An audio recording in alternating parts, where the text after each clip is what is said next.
Hello दोस्तों, अनमोल कहानियाँ को सब्सक्राइब करने के लिए सब्सक्राइब बटन को दबाएं और बेल आइकॉन को भी दबा दें ताकि नए नए कहानी की नोटिफिकेशन आपको पहले मिल जाए। चलो आगे बढ़ते हैं।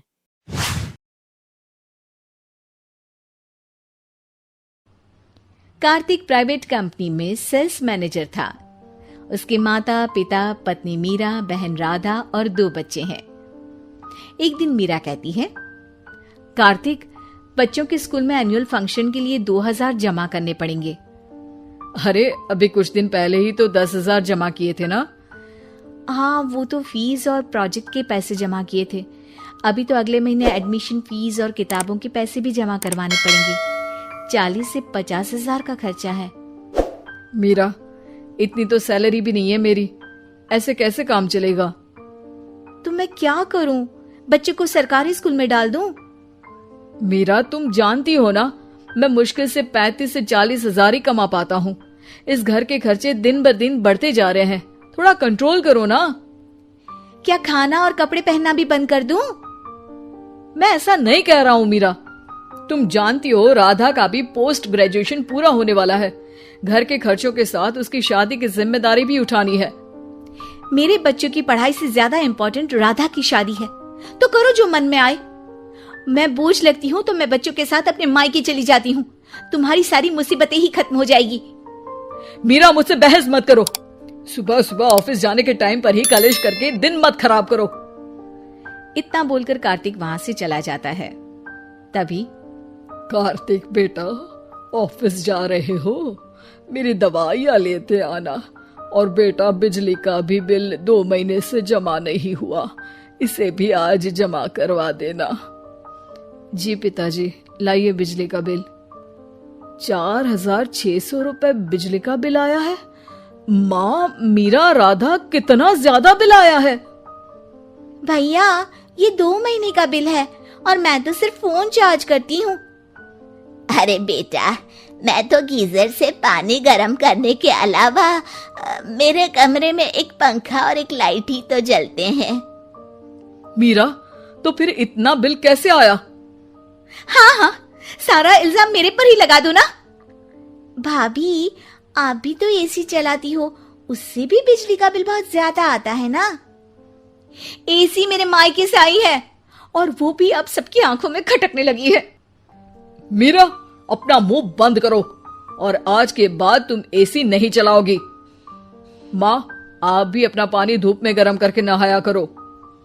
कार्तिक ये कहकर घर से ऑफिस के लिए निकल गया। घर से कुछ आगे जाते ही उसकी गाड़ी पंचर हो गई। कार्तिक को पंचर बनवाकर ऑफिस पहुंचने में लेट हो गया। बॉस ने कार्तिक को अपनी कैबिन में बुलाया। मे आई कम इन सर? कम इन। बहुत लेट हो तुम। सॉरी सर, कुछ प्रॉब्लम्स की वजह से लेट हो गया। मुझे कुछ नहीं सुनना।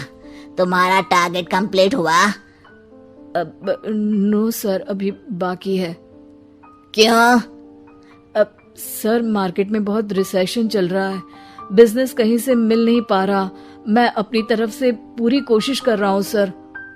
मुझे तुम्हारी कोशिश नहीं चाहिए, मुझे बिजनेस चाहिए। अगर तुमसे नहीं हो पा रहा है तो तुम रिजाइन कर सकते हो। नहीं सर, मुझे इस नौकरी की बहुत जरूरत है। मैं अपनी फैमिली का सिंगल अर्निंग पर्सन हूँ।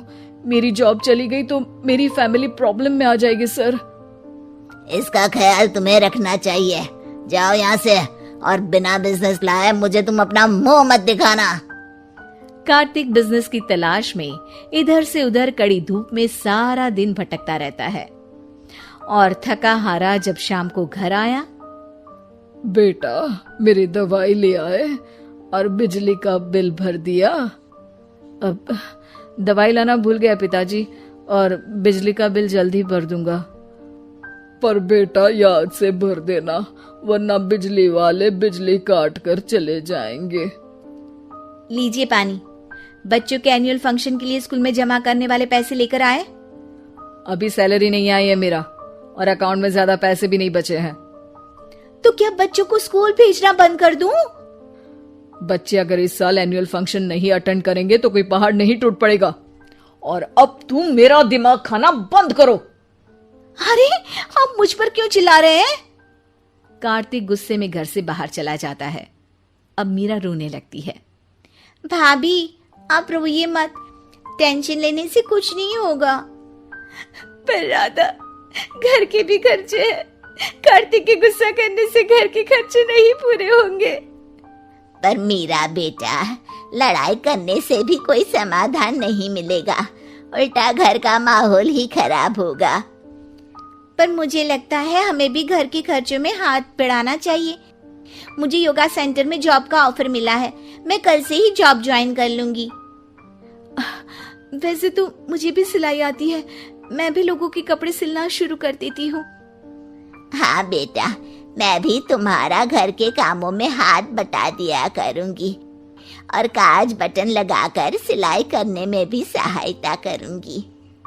मीरा, मैं तुम्हारे बच्चों के साथ मोहल्ले के बच्चों को भी ट्यूशन पढ़ाऊंगा।